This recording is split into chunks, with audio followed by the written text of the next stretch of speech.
Hello friends, today we will solve LeetCode problem number 1 called two-sum problem.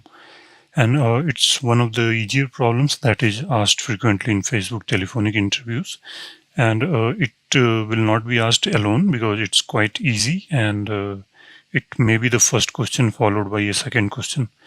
So let's see what is the problem and why is it called two-sum problem. So in this problem, you are given an array of integers and you are also given a target value. So you have to find two integers out of this array so that their sum is 9. So let's say the integers are x and y and their sum is 9. So very simple approach would be to look at all such pairs, and we know that there are n times n minus 1 divided by 2 such pairs if there are n numbers here, and so this will be order of n square. So you fix one of the elements and you look for towards its right till the end if you have any number y such that their sum is 9.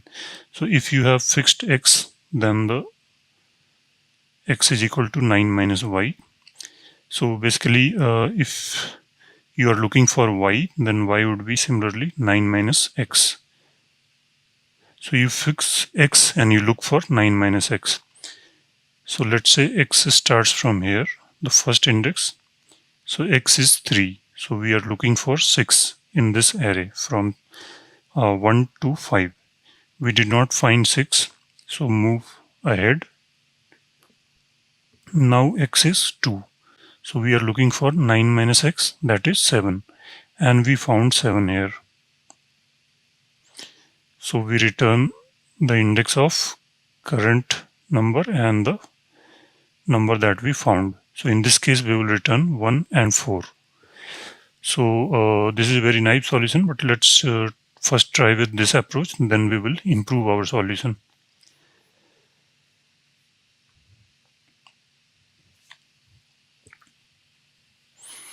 So I will be using C++ for this coding.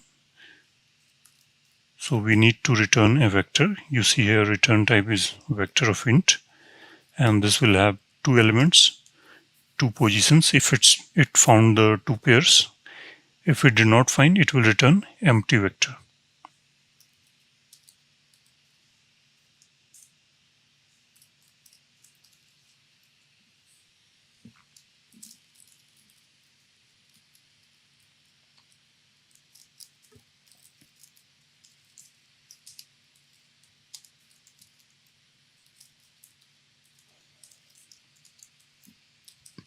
So we are iterating through this input vector of numbers, and then what we will do,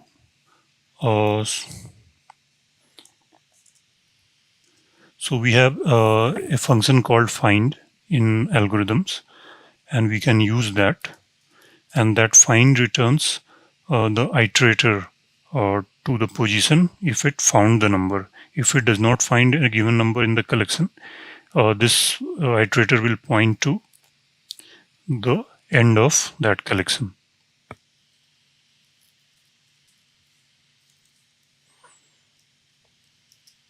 So we want to find from one position to the right of this. So if we are here 3, we are looking one position right till the end.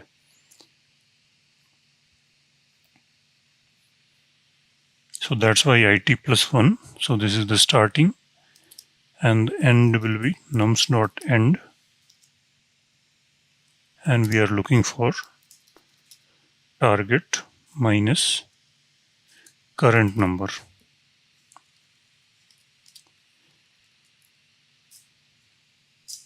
So either it will find it or it will not find it. So if it does not find it, it will be pointing to nums.end. So if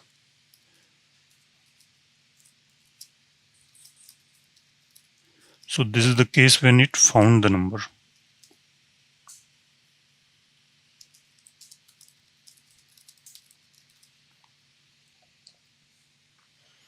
Then we have to simply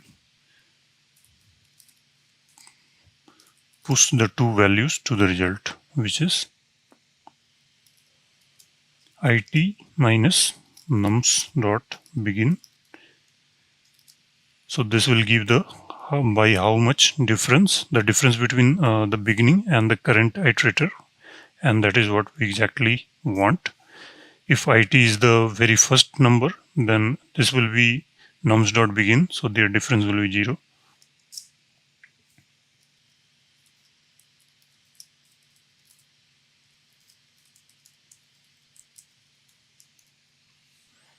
And this is it1, by the way.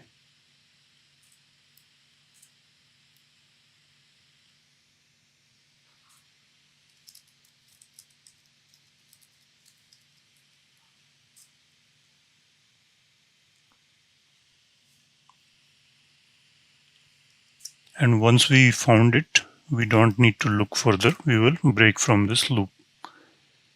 And finally, we will return result. So if it did not reach this condition, that is, it did not find the two numbers, then it will be an empty vector. So let's run our code.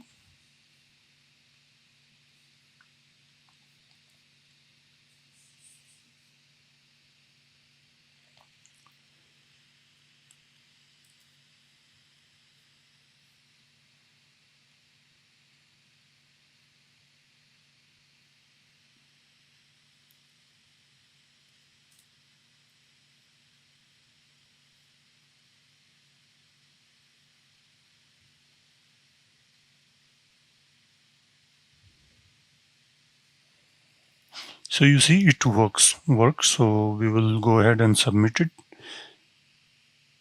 And this is not, by the way, optimum way of solving it. You see, we did pretty bad, and our solution is better than just 5% of the users who submitted in C++, although space is better than 100%. Let's try one more time if it improves or not.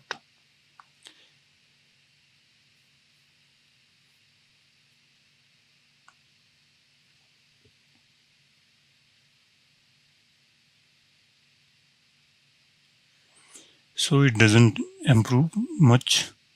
So it will fluctuate around this. Maybe we reach till 20%, but not more than that. So let's look at the second approach. So the second approach that we will look at is using a hash map. And here we will be using these elements as the keys and their position as the value. So if I denote a given element by AI, so this is the key and I is the value. AI denotes the element of A at ith position and I is the actual position. So this is the structure of map. So we can insert all of these elements into the map and then start traversing the array just like our first method. And when we are looking at 3, we will try to find 6 in the map.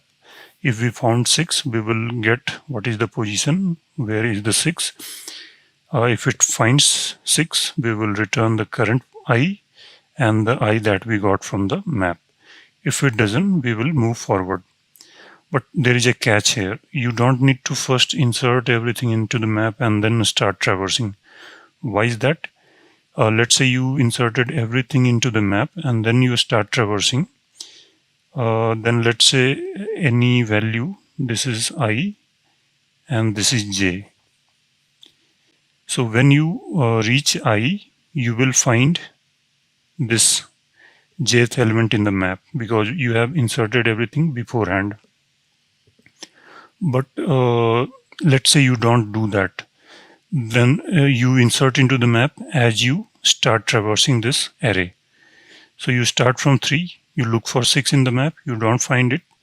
So you insert 3 into the map along with position, which is 0. Then you move to 2, you look for 7, you did not find 7. So you will insert the current element 2 along with position. So you will not find it when you reach I. But when you reach J, you would have already inserted this first element of the pair into the map. So when you reach 7, you will look for 2 in the map, because 9 minus 7 is 2. So you will find 2 in the map, which is 1. So you will return this 1 along with current position, which is 4. So you see, you don't need to insert everything into the map. You just need to insert elements from beginning till the higher index, because lower index would already have been inserted by the time you reach the higher index. So let's implement this and we will see if it makes any difference in our performance. So let's comment it out.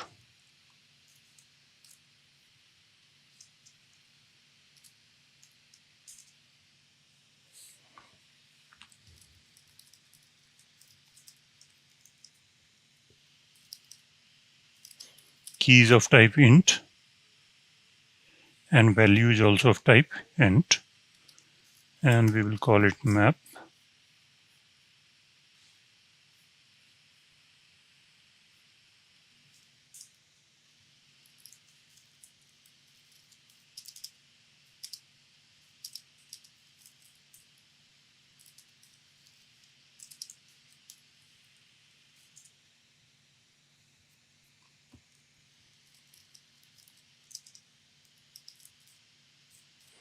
So this is the current element that we have reached till now, and then we'll look for complement. What will be the complement? It will be target minus current number. So we are basically trying to find complement in the map.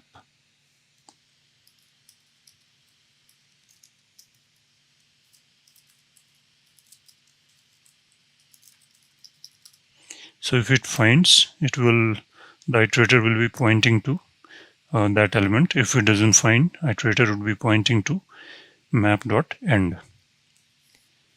So if it is not equal to map.end,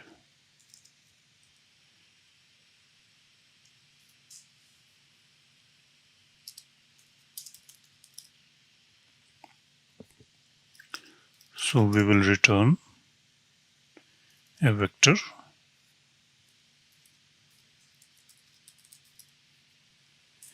So this IT is pointing to a pair which will hold first and second. First will be the key, second will be the value.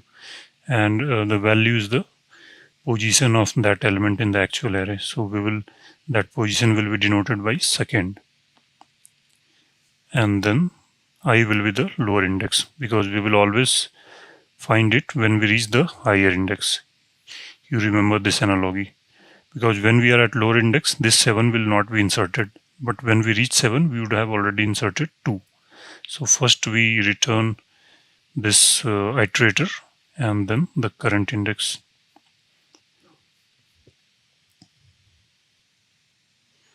But if we don't find it, or we don't even need else, because if it's not true, then anyway it will move forward.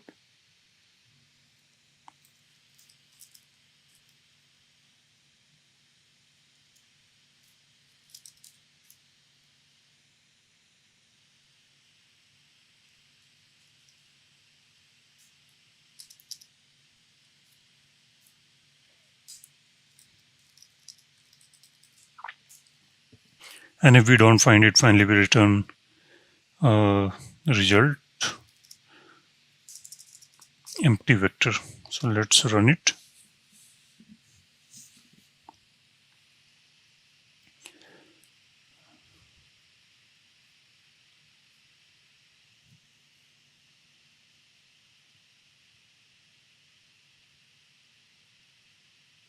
So it works, and let's submit it, whether it works for all the cases or not.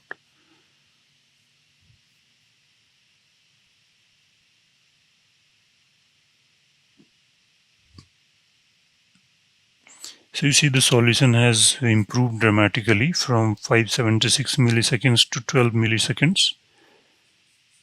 Let's try running it a few more times if it improves further.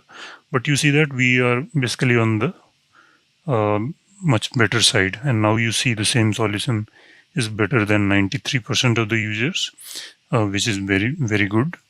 So this will run in order n time, because we only insert from 0 till j, where j is the higher index in the map, and searching in map would be order of 1. So I hope you liked the video and you understood this problem.